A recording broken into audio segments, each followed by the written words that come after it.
Asante sana. Asante sana kwa familia ya baba yetu, rafiki yetu, kiongozi wetu, rafiki yetu ambaye ametulea sisi vijana katika siasa, wakiongozwa na Mama Aida, ndugu yangu Raila Junior, na dada zangu wawili Winnie na Rosemary. Mheshimiwa Rais na viongozi wote ambao wamefika hapa, na wasalimu kwa jina la Yesu. Hamjambo? Hamjambo tena? Hebu unipungie mkono kama unaniona, hata wa kanisa. Asante. Asante. Mimi ndio Sifuna, katibu mkuu wa chama cha ODM, seneta wa Nairobi na naibu kiranja wa walio wachache pale kwenye Senate. Zaidi ya yote, mimi ni kijana wa baba. Waheshimiwa wote ambao wamefika hapa leo, I have been extremely privileged. It is the privilege of my life to have met Baba, to have studied under his feet, to have learned all that I have learned from him, and finally to serve him as his Secretary General for the last 8 years. I will eternally be grateful to you, Jacom, for the opportunity that you gave me. I have never had opportunity to ask why you picked me, Baba. Tumekuwa na wewe katika sherehe kama hizi nyingi sana, na wakati moja tulikuwa tunaulizana, mimi nilikuwa najua nikifariki Baba atakuwa kwa mazishi yangu.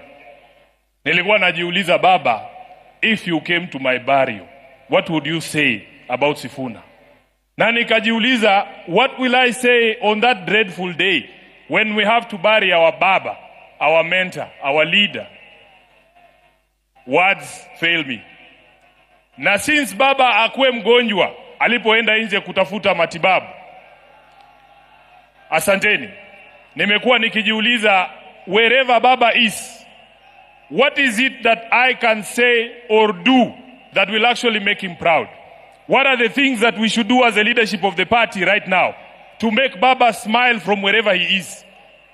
And in my view, this is not the time to push divisive narratives in ODM. This is not the time. You all know, nyinyi wote mnajua ya kwamba chama cha ODM ni chama cha kila mtu, si ndio? Chama cha Kenya nzima. Na lazima sisi kama viongozi wa chama tuonyeshe umoja ili hawa ndugu zetu ambao ni wanachama wafuate mfano wetu. Nataka niseme hapa mbele yako Baba, ya kwamba chama hiki ambacho umetuachia, mimi Sifuna sitakuwa baadhi ya wale ambao watachangia kuangusha chama cha Raila Amolo Odinga.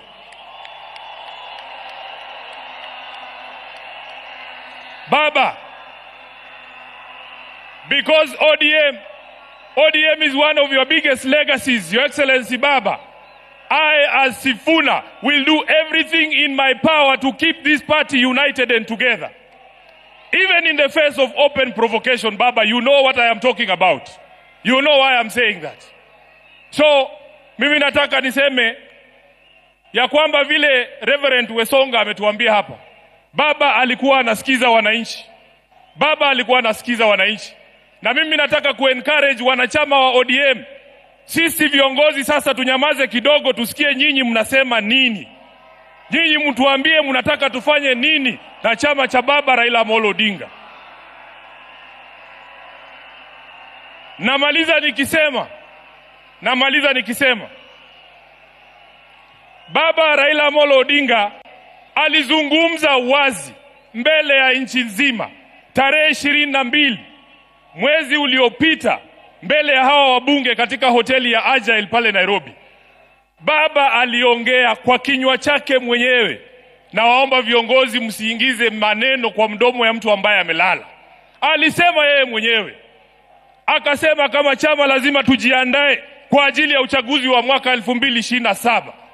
Na wale ambao wanaeneza mambo mengine hapa, Baba alisema, who has told you? Who has told you?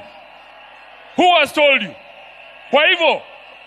Kwa hivyo sisi tutafuata the last standing instruction ya Baba ambaye alitoa chini ya siku 23 ambazo zimepita kabla afariki. Kwa hayo mengi, ni jukumu langu pia kama katibu mkuu wa chama, Mheshimiwa Rais, ilinivunja moyo sana kwamba baba alitoka Nairobi bila kusikia sauti za watu wa Nairobi wakisema tuko tayari. Sasa ni jukumu la hawa ambao wamefika hapa leo. Nataka mseme chant ya chama cha ODM mpaka baba ajue anazikwa na wanachama wa ODM. Nikisema ODM tunasema tuko tayari. Muko tayari? Muko tayari? ODM! ODM! ODM! Asanteni sana, Mungu awabariki.